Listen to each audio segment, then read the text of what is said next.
Las pruebas del cielo, doctor de Harvard presenta evidencia de la vida después de la muerte. El cielo es real, sostiene el doctor Eben Alexander, quien después de sufrir una experiencia cercana a la muerte, en la que su cerebro dejó de funcionar, ha regresado al mundo convencido de que existe una dimensión espiritual superior y de que la conciencia no depende del cerebro, existe más allá del cuerpo y de la muerte. Por Alejandro Martínez Gallardo. Si un hombre atravesara el paraíso en un sueño, y le dieran una flor como prueba de que había estado allí, y si al despertar encontrara esa flor en su mano entonces, ¿qué? Samuel Taylor Coleridge. Las experiencias cercanas a la muerte son uno de los campos de investigación más interesantes de la neurociencia. En ellos se escinde una perspectiva dualista de la vida, para la mayoría de los científicos son un fenómeno que puede explicarse perfectamente a través de la física, la divinidad y lo espiritual es una experiencia conceptual generada por el cerebro, pero las personas que han experimentado estos encuentros cercanos con la muerte, acaso arrasados por la fuerza intransferible de la experiencia, poco escuchan las voces calificadas de los hombres de bata blanca y, seducidos por la belleza de sus visiones, prontamente afirman una realidad espiritual más allá de la muerte. La muerte es una frontera epistemológica, un poco de la misma forma que un agujero negro, en tanto a que es difícil, o algunos consideran imposible, extraer información de ella. Como un túnel de la conciencia del cual no podemos regresar más allá del olvido que presupone la teoría de la reencarnación o de los torpes balbuceos de la fantasmagoría, la muerte se presenta como el máximo enigma de la existencia, el silencio en un universo hecho de información donde todo habla. Sin embargo, tal vez algunas personas puedan cruzar esta frontera y regresar para contar el secreto que no debe ser revelado. Esto es, morir por un momento pero no morir para ver lo que le sucede a la conciencia sin el cuerpo. Existen miles de relatos que sugieren una especie de campo arquetípico que se activa al coquetear con la muerte en la suspensión de las funciones corporales, pero quizás ninguno ha cobrado la importancia, y polémica, que la que ha presentado recientemente el neurocirujano de la Universidad de Harvard, Eben Alexander. El doctor Alexander ha escrito un libro, Proof of Heaven, en Neurosearch Near Death Experience and the Journey into the Afterlife, y una versión condensada de su experiencia ha sido destacada en la portada de Newsweek, una de las últimas ediciones impresas de esta emblemática revista. Lo extraordinario del caso, evidentemente, es que vemos a un científico reconocido dentro del mundo de la academia decantarse sin titubeos por una explicación metafísica de las experiencias cercanas de la muerte. Y aunque en ocasiones es un tanto snob e inmerecido otorgar un valor añadido a lo que dice una persona solo por estar legitimado por un sistema de conocimiento como la ciencia, lo cierto es que solemos darle una mayor relevancia a las palabras de alguien como el doctor Alexander que a las de, por ejemplo, una vieja mujer religiosa de algún pueblo del medio oeste de Estados Unidos que dice haber visto a Dios en los segundos en los que su corazón se detuvo. La narración del doctor Alexander inicia justamente dirigiéndose a los escépticos. Como neurocirujano, yo no creo en el fenómeno de experiencias cercanas a la muerte. Entiendo lo que le sucede al cerebro cuando una persona está cerca de la muerte, y siempre creí que existía una explicación científica adecuada para las visiones celestiales extracorporales descritas por aquellos que estrechamente escaparon de la muerte. En el otoño del 2008, sin embargo, después de 7 días en coma en los que la parte humana de mi cerebro, el neocórtex, estaba desactivado, experimenté algo tan profundo que me otorgó una razón científica para creer en la conciencia después de la muerte. Todos los argumentos principales en contra de las experiencias cercanas a la muerte sugieren que estas experiencias son el resultado de un mínimo, transitorio o parcial mal funcionamiento del córtex. Mi experiencia cercana a la muerte, sin embargo, no sucedió cuando mi córtex estaba mal funcionando, sino cuando simplemente estaba apagado. Según nuestro entendimiento actual de la mente y del cerebro, no existe de ninguna manera forma en la que podría haber experimentado incluso la más mínima y oscura conciencia durante mi coma, mucho menos la odisea coherente e hipervívida que atravesé. Mientras que mis neuronas estaban ofuscadas en completa inactividad por la bacteria que las había atacado, mi conciencia libre de cerebro viajó a otra dimensión más grande del universo, una dimensión que nunca soñé que existía. Después de esta introducción en la que Alexander busca justificar dentro de un paradigma epistemológico su experiencia, siguen las mieles de una poética descripción de sus visiones de ultramundo. Reminiscencias de las visiones de Dante, Blake y Swedenborg, y por momentos también de los cielos modernos visitados por psiconautas bajo la influencia de sustancias psicodélicas como el DMT, generado naturalmente en el cerebro humano y según algunos especialmente durante el momento del nacimiento y de la muerte. Al principio de mi aventura, estaba en un lugar lleno de nubes. grandes y frondosas nubes blancas y rosas que relucían drásticamente contra el cielo azul negro, más alto que las nubes, inconmensurablemente alto. Parvadas de luminosos seres diáfanos arqueaban a lo largo y ancho del cielo, dejando banderolas detrás de ellos, formas superiores. Más raro aún, por la mayor parte de mi travesía, alguien más estaba conmigo, una mujer. Ella era joven, y la recuerdo en completo detalle. Tenía pómulos pronunciados y ojos de un azul profundo. Trenzas doradas se marcaban su hermoso rostro.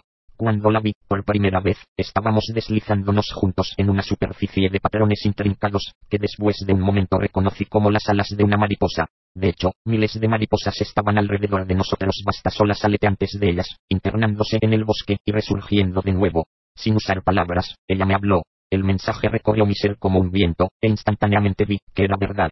Lo supe de la misma forma que supe que el mundo que nos rodeaba era real, no algo fantasioso, pasajero e insubstancial. El mensaje tenía 3 partes, y si lo tuviera que traducir al lenguaje terrenal, diría algo así: eres amado y querido para siempre. No tienes nada que temer. No hay nada que puedas hacer que esté mal. Vemos aquí indudables imágenes simbólicas, recurrentes como arquetipos del subconsciente colectivo. La mariposa ligada al vuelo del alma, desdoblamiento de la diosa Psique. La mujer, divina guía, madre, hermana y esposa, que en Dante cristalizó el sueño celeste, alquimia también de la polaridad que permite acceder a las dimensiones sutiles. Ángeles guardianes y pregoneros de una nueva y más alta realidad, transparentes puesto que son extensiones del cuerpo divino que mantiene su unidad en la luz. Asimismo, como suelen desvelar las visiones del DMT, una clara noción del espacio fractal, las alas de la mariposa están hechas de miles de mariposas. Una descripción rica en símbolos y en referencias culturales, que, por otro lado, quizás ante el asombro, no conserva mucho rigor científico, suponiendo la realidad de algo solamente por la fuerza y claridad con la que se siente.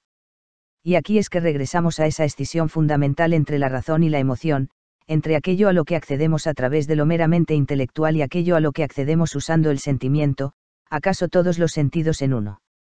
Generalmente se considera que aquello avalado por el edificio de la razón se acerca con mayor fuerza a lo verdadero, pero esto ocurre solamente desde el frío promontorio del análisis a posteriori. La experiencia a casi todos nos dice que lo que sentimos se acerca más a la verdad que lo que pensamos, al menos tiene mayor fuerza, una fuerza inefable. El viaje transceleste continúa. Me movía constantemente hacia adelante y me descubrí entrando en un inmenso vacío, completamente oscuro, de tamaño infinito, e infinitamente confortante. Totalmente oscuro, como era, también rebosaba de luz, una luz que parecía emanar de un orbe brillante, que ahora sentía a mi lado. El orbe era una especie de intérprete entre yo y esa vasta presencia circundante. Era como si estuviera naciendo a un mundo más grande, y el universo entero era como un vientre cósmico gigante, y el orbe que sentía estaba de alguna manera conectado, o incluso era idéntico, a la mujer que montaba el ala de mariposa. Me estaba guiando en el proceso. Cada vez que preguntaba algo, las respuestas prorrumpían instantáneamente en explosiones de luz, color, amor y belleza que soplaba a través de mí como una ola chocando contra la playa. En este último pasaje Alexander se encuentra con lo que parece el fin de la dualidad, la conjunción de los opuestos. Él mismo cita al poeta Henry Vaughan: Hay en Dios, algunos dicen, una oscuridad deslumbrante. Encontramos también la hipóstasis de la omnisciencia, un orbe que es una mujer que responde sus preguntas al instante, es decir, que es el mismo, la conciencia universal. Eben Alexander, después de dejarse transportar por la riqueza descriptiva, intenta explicar científicamente lo sucedido. La física moderna nos dice que el universo es una unidad que yace indiviso. Aunque aparentemente vivimos en un mundo de separación y diferencia, la física nos dice que detrás de la superficie, cada objeto y evento en el universo está completamente entretejido con cualquier otro objeto y evento. No hay verdadera separación. He pasado décadas como neurocirujano en algunas de las instituciones más prestigiosas de este país. Sé que muchos de mis colegas mantienen como yo lo hacía la teoría de que el cerebro, y particularmente el córtex, genera la conciencia y que vivimos en un universo carente de toda emoción, mucho menos que vivimos en un universo de amor incondicional como el que ahora se nos tiene en Dios y el universo. Pero esa creencia, esa teoría, ahora yace rota a mis pies. Lo que me sucedió la destruyó, y mi intención es pasar el resto de mi vida investigando la verdadera naturaleza de la conciencia y dando a conocer a mis colegas científicos y a la gente en general el hecho de que somos muchísimo más que nuestros cerebros.